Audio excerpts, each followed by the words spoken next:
Nos ajuda, Deus, com o teu favor e com a tua graça, com a tua explicação, Senhor, personalizada do teu Espírito Santo aos nossos corações, Pai. Nos ajuda a entender um livro que é santo e muitas das vezes nós, Senhor, pelos nossos pecados, pela nossa inclinação para o mal, muitas das vezes não conseguimos entender, interpretar o que o Senhor quer falar conosco, mas através do teu Espírito podemos, Senhor. Então nos ajuda, Espírito Santo de Deus, a entender o que o Senhor quer para nós hoje. Amém. Glória a Deus. Amém, gente. Gente, na primeira aula, dessa série Levíticos, a gente falou um panorama geral sobre o livro. Semana passada a gente falou do capítulo que é o principal, o capítulo 16, que fala sobre o dia da expiação, o Yom Kippur. E hoje a gente chega no penúltimo capítulo do livro, que já é já é encerrando já, que é o capítulo 26. E o capítulo 26 vai falar da observância dessa lei, o que causa, ou seja, a obediência e a desobediência sobre essa lei. Se Deus trouxe o povo do Egito pelo deserto, estabeleceu um tabernáculo para estar ali presente no meio do povo, e agora esse Deus dá uma lei para que essas pessoas possam se relacionar. Luísa, você quer a chave, filho?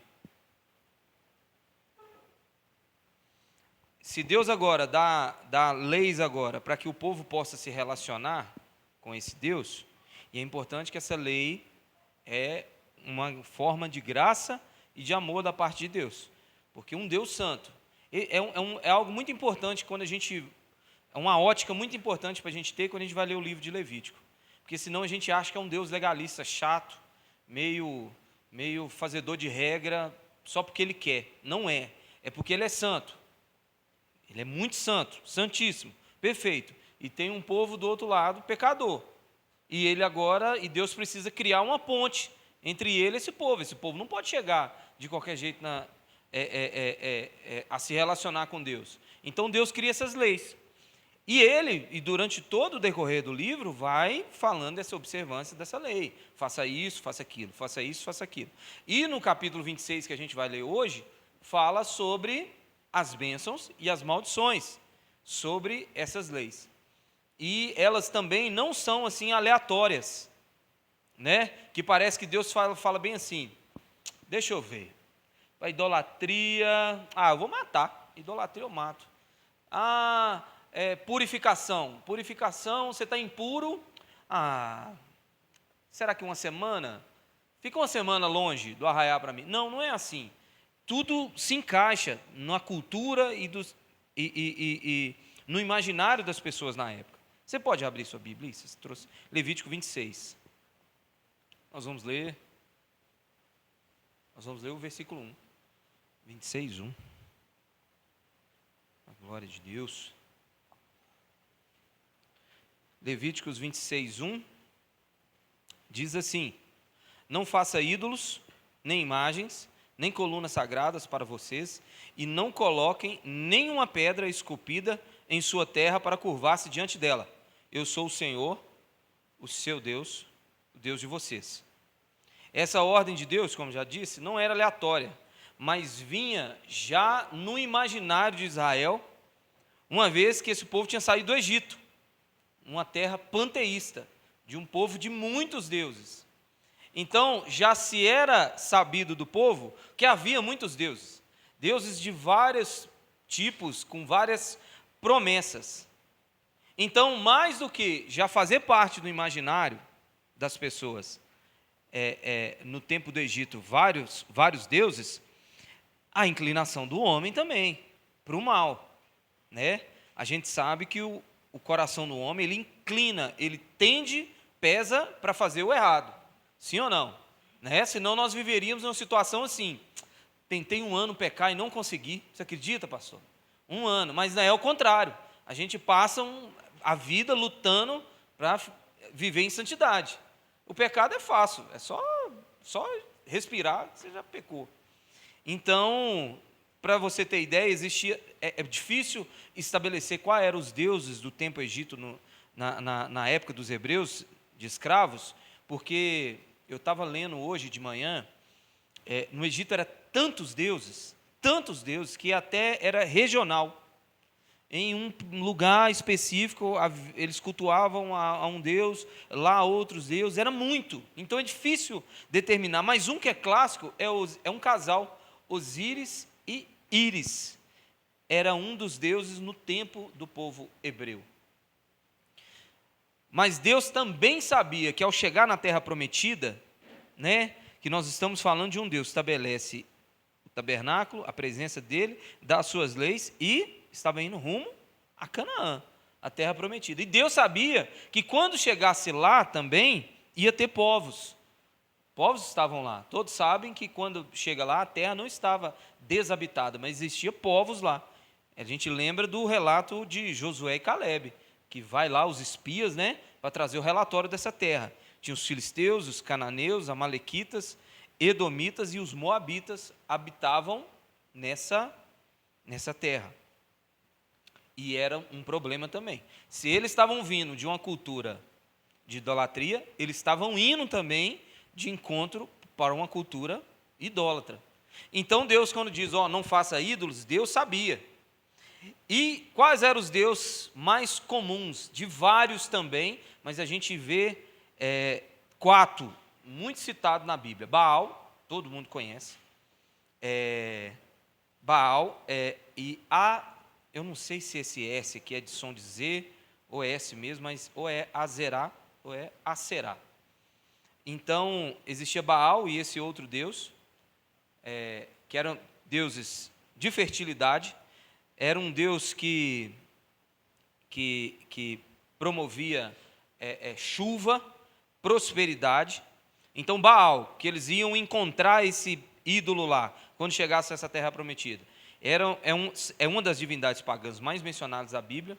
Baal era adorado por vários povos cananeus, como os moabitas e os fenícios, que é frequentemente associado à fertilidade e ao cultivo da terra e à chuva. Preste muita atenção, fertilidade e cultivo da terra, que isso vai se associar nos próximos versículos. Clássico, a gente vê falar de Baal no episódio de Elias, em 1 Reis 18, com os 450 profetas de Baal e os 400 profetas de Aserá.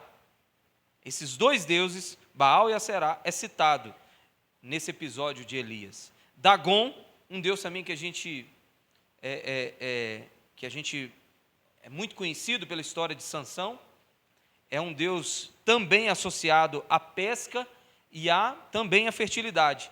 Ele é mencionado na história de Sansão. Quando Sansão, aquela história que a gente vê, Sansão cego, já capturado pelos filisteus, e ele pede para um dos homens que está levando ele ali agora, que ele estava tateando, que ele não via, colocar a mão nele sobre as colunas, daquele templo que ele derruba é o templo de Dagon. Moloque, também a gente vê Moloque também sendo muito citado na Bíblia. O rei Manassés sacrificou seu filho a Moloque. Moloque, ele reivindicava sacrifício de crianças no Antigo Testamento. Eram deuses que o povo ia também encontrar quando chegasse na Terra Prometida. Então vocês estão percebendo que é Deus preparando? Deus não falou, Deus não deu uma ordem para eles aleatória, do tipo assim, olha, não faça ídolos para vocês.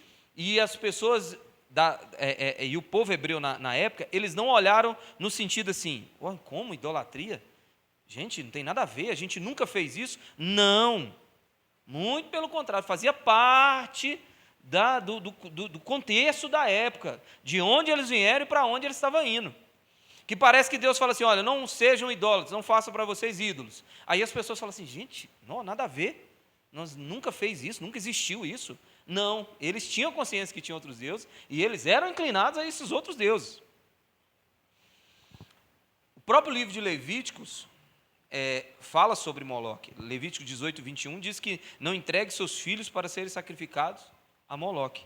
Não profanem o nome do seu Deus. Eu sou o seu Senhor. Ou seja, reforça a ideia que a idolatria e outros povos poderia influenciar, a cultura idólatra de outros povos, poderia influenciar Israel. Para a gente gravar essa parada da idolatria, que era algo muito comum no imaginário, na vida das pessoas na época, Você pode abrir sua Bíblia em 2 Reis 21.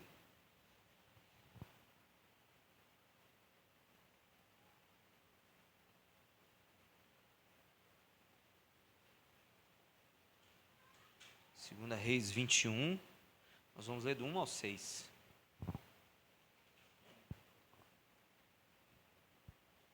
Segunda Reis 21, do 1 ao 6, diz assim: Manassés tinha 12 anos de idade quando começou a reinar e reinou 55 anos em Jerusalém. O nome de sua mãe era, oh, meu Deus do céu, Efizebá. Ele fez o que o Senhor reprova, imitando as práticas detestáveis das nações que o Senhor havia expulsado diante dos israelitas. Estão entendendo até aqui? Ele fez o que o Senhor reprovava, imitando as práticas detestáveis do povo que o Deus tinha expulsado. Reconstruiu os altares idólatras que o seu pai Ezequias havia demolido, e também ergueu altares para Baal, primeiro deus da lista, e fez postes sagrados para Aserá, como fizera Acabe, rei de Israel. Inclinou-se diante de todos os exércitos celestes e lhe prestou culto. Construiu altares no templo do Senhor, a qual havia dito: em Jerusalém, porém, meu nome. Nos 2 pátios do templo do Senhor, ele construiu altares para todos os exércitos celestes, chegou a queimar o próprio filho em sacrifício, praticou feitiçaria e adivinhação, e recorreu a médios e a quem consultava os espíritos. Fez o que o Senhor reprovava, provocando a ira. Então você vê um rei, imitou, ou seja, ele foi influenciado pelos povos que Deus tinha mandado expulsar da época, do meio da terra, para eles não fazerem aliança, e só nesse episódio, o rei Manassés expressou adoração a 3 desses deuses. Então, como é que... Isso foi há muitos anos depois de Levíticos 26, como nós estamos lendo. Então, está vendo como é que Deus já fala assim, não, eu conheço vocês. Eu já vou dar essa lei aqui para vocês. Não finge que vocês não estão sabendo, que vocês sabem que vocês têm esse coração idólatra, e eu já vou dar essa lei para vocês. Então, percebe como é que é muito comum a ideia da idolatria naquela época? Hoje a gente não pode ver tantos deuses personificados como nos tempos antigos, mas hoje nós não estamos livres de qualquer tipo de idolatria. E hoje eu acho, particularmente, que a pior idolatria é a idolatria de si mesmo, que as pessoas estão vivendo. Idolatrar-se, né? Viver para si, prestar culto para si mesmo, né? Prestar culto para si mesmo é tudo, a sua vida é em torno de si. Presta culto a si mesmo, todo o seu recurso, energia, oração, é tudo dedicado a si. Então, percebo que hoje os ídolos, de repente, são até um pouco mais poderosos do que os de antigamente, né? Vamos para o versículo 2? Anda, fala, ainda as interpretações erradas dos versículos. Tem que amar a si mesmo, né? Aí eu falo, então vou amar muito, mas demais, né? Mas o cara falar o próximo.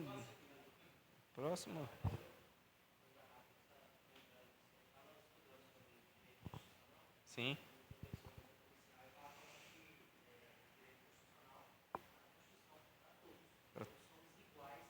Perante a lei.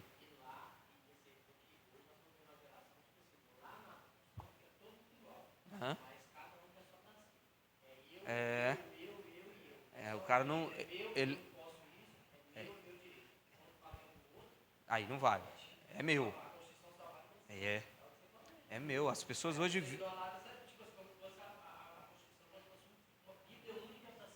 as pessoas vivem... Só você que pode. Não. Exatamente. E agora vamos ler Gênesis 26, 2. Oh, meu Deus do céu. Levíticos 26, 2. Por que eu falei Gênesis 26, 2, hein?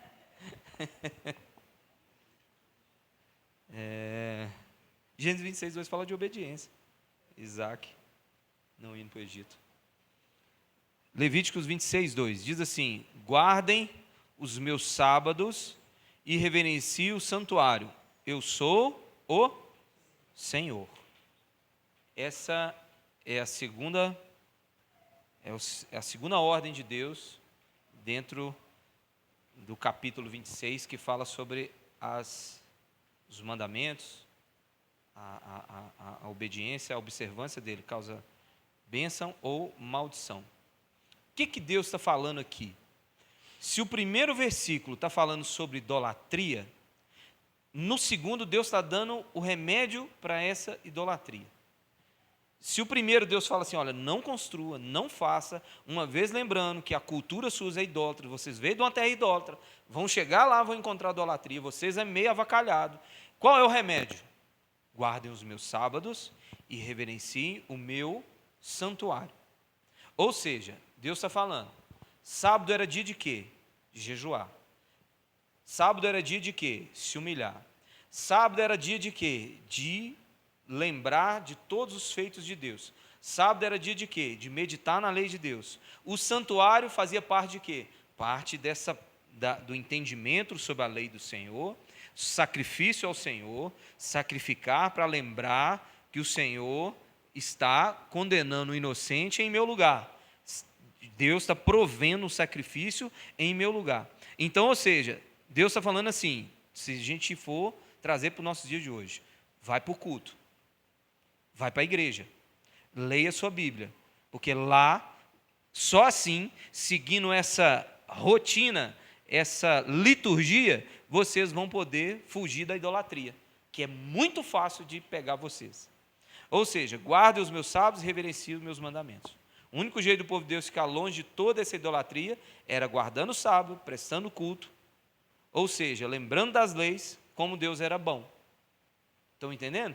Como é que Deus vai dando as ordens certinha? Deus fala assim, olha, Deus vai no cerne do problema, a idolatria. E ele já começa a falar sobre como resolver isso, sobre como lidar com isso. Era guardando o sábado. O sábado hoje, para nós, Cristo trouxe um novo entendimento para nós sobre o sábado, mas o sábado, na velha aliança, era para quê? Lembrar-se, era um dia para que as pessoas pudessem descansar e lembrar de tudo que Deus fez, quem Deus era, da sua lei e sacrifícios ao Senhor. Era dia de purificação e outras coisas. É isso aí. Agora nós vamos para uma sessão do versículo 3 ao 13, que nós vamos precisar fazer essa leitura desses 10 versículos para que a gente possa compreender. Tá? São as promessas de Deus para a obediência. Então vamos fazer uma leitura do 3 ao 13 aí, rapidinho. Se vocês seguirem os meus decretos, obedecerem os meus mandamentos e os puserem em prática, eu mandarei a chuva na estação certa, e a terra dará sua colheita, e as árvores do campo darão seu fruto, a debulha prosseguirá até a outra colheita das uvas, e a colheita das uvas prosseguirá até a época da plantação, e vocês comerão até ficarem satisfeitos e viverão em segurança em sua terra. Estabelecerei paz na terra, e vocês se deitarão, e ninguém os amedrontarão.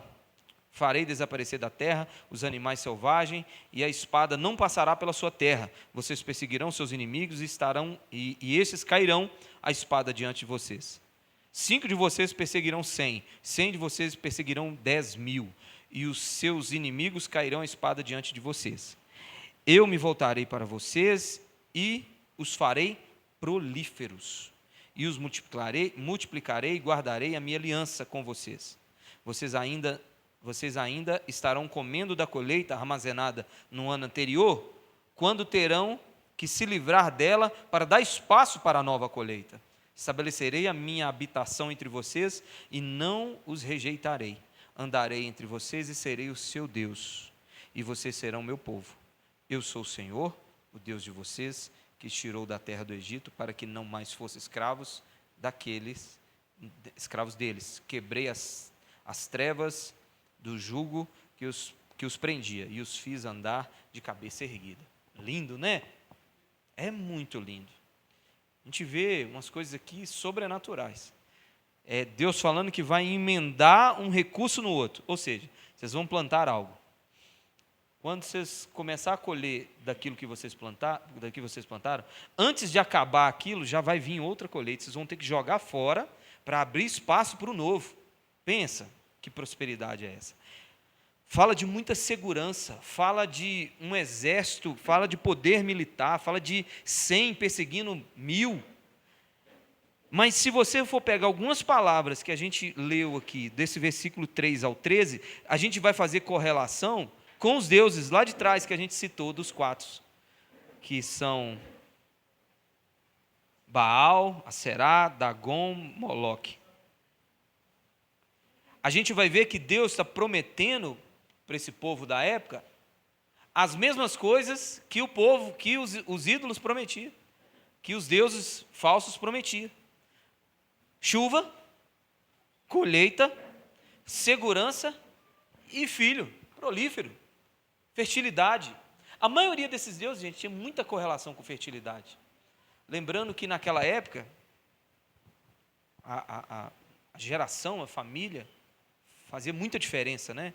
Riqueza tinha muito a ver com a família grande de muitos homens, principalmente, era uma família rica. A gente vê no livro de Ruth o desespero dela por ter um filho, né? E a gente percebe que maldição no Novo Testamento era não ter filho, como aconteceu com Mical, quando foi repreender Davi da sua adoração. Então, era algo muito... A gente tem que fazer essa leitura com a cabeça das pessoas daquela época. Então, tudo que Deus prometia, os outros deuses prometiam de uma forma mais simples, sem ter alianças igual Deus fazia. Não tinha as leis a se observar, mas tinha um Deus a prestar culto, só prestava o culto, e eles receberiam aquilo que Deus chamaria eles para uma vida santa e daria para eles: chuva, colheita, segurança, família, prosperidade. Os outros deuses ofereciam por um caminho muito mais fácil, né? Por um caminho muito mais fácil, que a gente vai ver a dinâmica do livro de Levíticos. É uma dinâmica que Deus chama o povo para uma vida santa, para uma vida muito separada, para uma vida assim, de mais alto nível. Porque qual era a intenção de Deus? Era a intenção que Israel fosse luz para as outras nações. As outras nações olhassem para Israel. Se eu não me engano, é o Salmo 126, que diz que as outras nações olharão para você e dirão como vocês são felizes, né? Malaquias 3, no capítulo 3, tem essa promessa também, que as pessoas olhariam para Israel e falam assim: não tem base, tem que ter um Deus do céu sendo Deus de vocês, porque não tem condição a vida que vocês levam. Ou seja, mas os outros deuses faziam, e Deus falou assim: não precisa seguir esses deuses, não precisa de Dagon, não precisa de Moloque, não precisa de Baal, eu vou promover isso tudo para vocês a partir das minhas leis. A partir das minhas leis. E leis essas, muitas das vezes,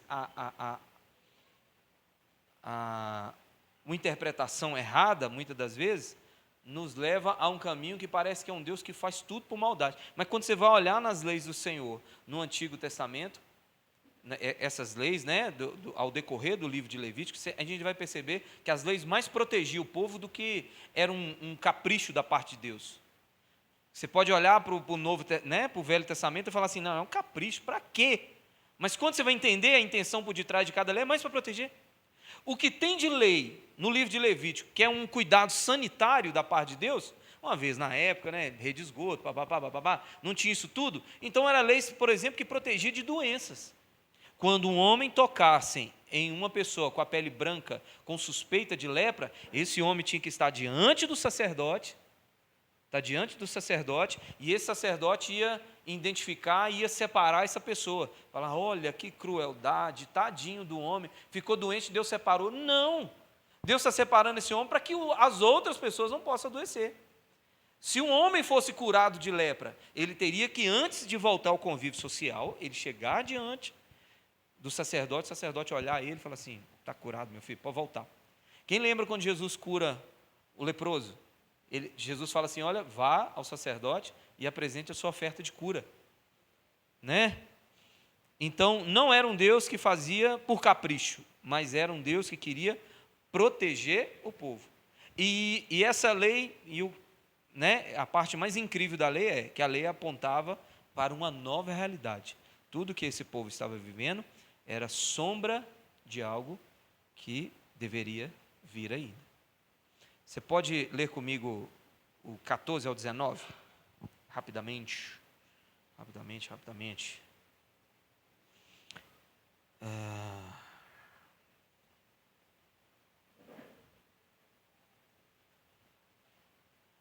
Levítico 26, do 14 ao 19.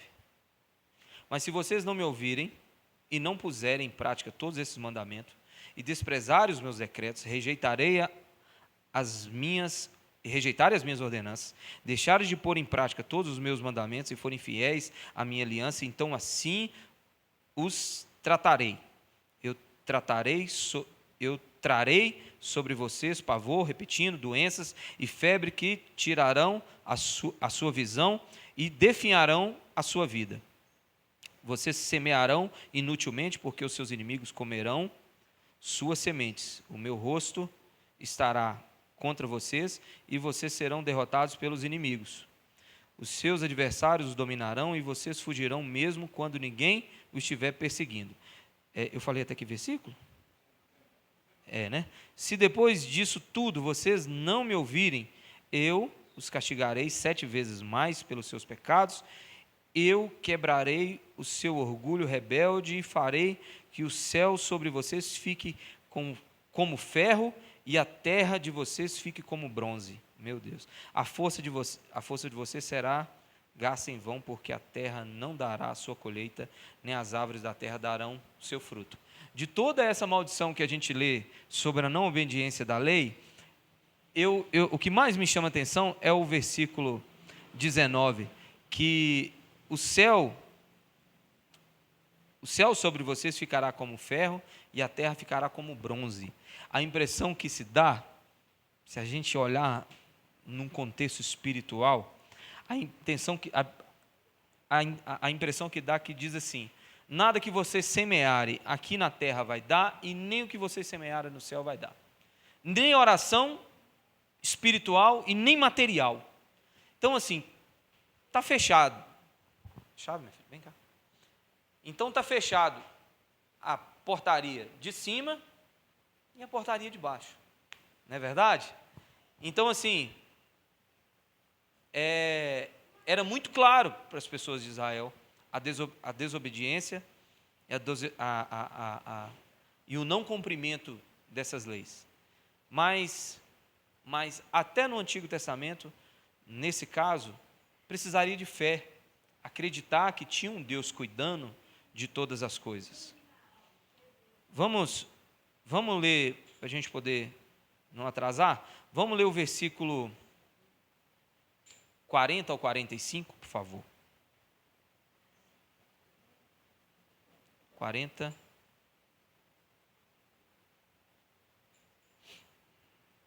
ao 45.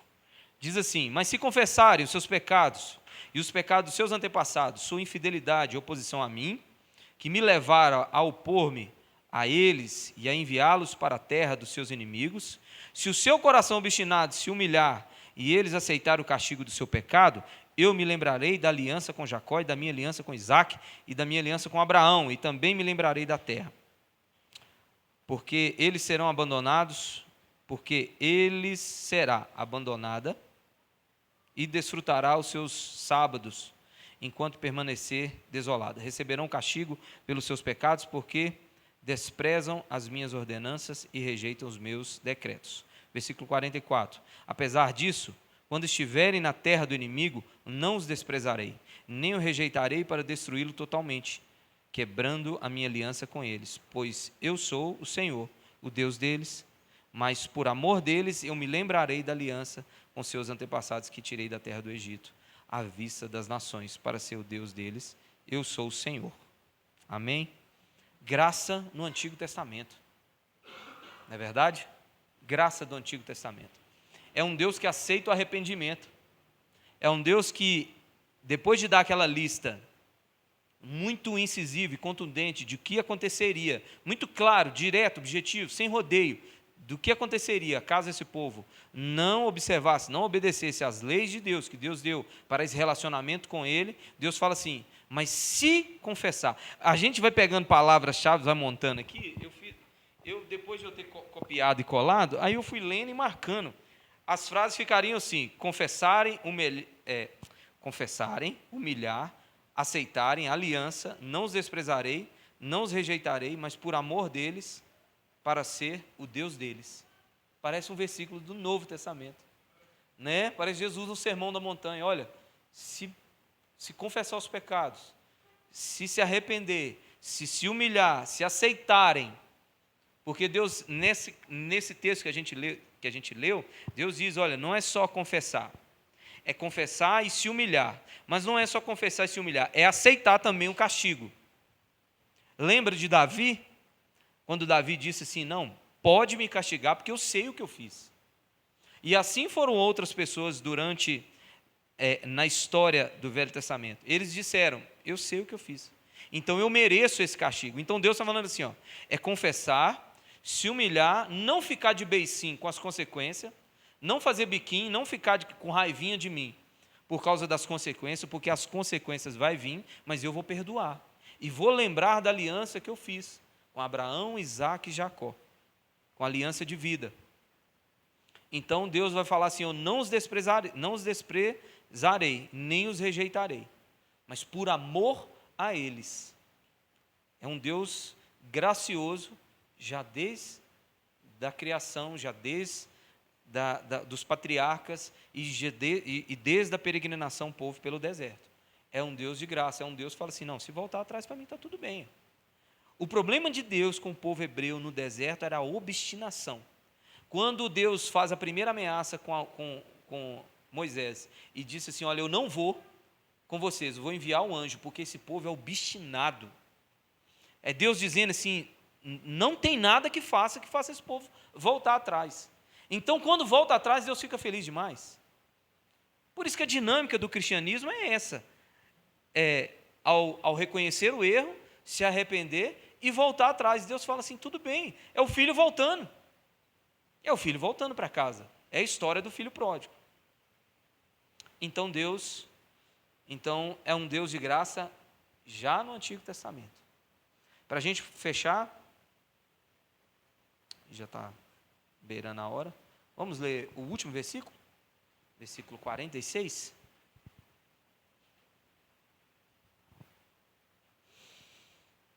Levíticos 26, 46, o último versículo do capítulo. São esses os decretos, as ordenanças e as leis que o Senhor estabeleceu no Monte Sinai, entre Ele próprio e os israelitas. Por intermédio de quem? Por intermédio de Moisés. Moisés era o mediador. Moisés era o legislador. Moisés pegava as leis e levava ao povo. Moisés julgava aquele povo. Ele era o legislador daquele tempo. Então, esse texto aqui, apesar de Levítico, mas ele é porque Levíticos nos arremete muito ao livro de Hebreus. O livro de Hebreus, ele é Levíticos do Novo Testamento, digamos assim. Ele explica muitas das coisas que muitas das vezes, só com a leitura em Levíticos, a gente não vai entender. Mas se Moisés era agora esse mediador dessa aliança, a qual eles fizeram no Sinai, que essa aliança foi feita entre o próprio Deus e os israelitas, Cristo, segundo o autor de Hebreus 12, é o mediador de uma nova aliança. Agora não é Moisés mais. Por isso que o autor de Hebreus, ele defende a tese para os seus leitores que ele estava escrevendo, o povo hebreu, de que Cristo era superior a Moisés, uma vez que o povo estava voltando a velhas práticas judaicas. E o autor escreve e diz assim, Moisés foi legal, mas agora nós temos um que é superior. Jesus, mediador de uma nova aliança. Agora Cristo é esse que pega as leis e traz traz para nós, e nós agora observamos as leis de Cristo Jesus, segundo Paulo, para a igreja de Corinto, mas não estando sem lei, mas sob a lei de Cristo, sob a lei de Cristo Jesus. Então, como o livro de Levítico é uma sombra do que haveria, de realidades que haveria de vir, o livro de Levítico finaliza nos apontando para essa nova realidade de um Cristo que faria a mediação entre o povo e Deus, entre a sua igreja e Deus. Amém? Queridos, foi isso. É isso. Desculpa. Paz do Senhor, minha irmã. Então é isso aí que a gente pôde, nesses 3 domingos, entender sobre o livro de Levítico. De verdade, você não faz nem assim, ó. Você não arranha nem a superfície da profundidade que tem no livro. Mas a SEB, ela é panorâmica e ela desperta a vocês a ideia, a vontade de poder ler e conhecer mais um pouco e interpretar essas leis, poder entender essas leis. Uma coisa que é muito interessante para a gente poder aprender é entender essa dinâmica desse juízo de Deus no Velho Testamento e esse juízo de Deus agora no Novo Testamento. Como isso acontece na Nova Aliança? Se nós temos Deus falando um juízo que haveria morte, nós temos Ananias e Safira no Novo Testamento. Se a gente tem essa dinâmica de Deus falando que pessoas pagariam com a vida a não observância dessa lei, a gente tem pessoas adoecendo e até morrendo no Novo Testamento por causa de uma má administração da Santa Ceia do Senhor. Então, a gente percebe que não mudou muita coisa, mas é algo a se aprofundar cada vez mais. Ou seja, então, de repente, muitas das vezes, quando a gente for ler, ou quando alguém for pregar, a gente já tem pelo menos alguma coisa para a gente poder somar aquela pregação que a gente está ouvindo e poder aprender cada vez mais. Amém? Aleluia. Vamos orar? Pai, em nome de Jesus. Senhor, obrigado, Deus, por esses minutos que passamos aqui diante da Tua palavra. Podemos aprender do Senhor mais um pouco essa noite. Senhor, nos desperta, Deus, para esse mergulhar, para essa intensidade na palavra do Senhor, na Bíblia, e que essa palavra possa ser bússola, lâmpada para os nossos pés e guiar os nossos caminhos, os nossos passos, os nossos corações, a nossa mente e tudo que a gente for fazer, Deus, que seja pautado pela Tua palavra, pela lei do Senhor. Obrigado por esse dia, em nome de Jesus.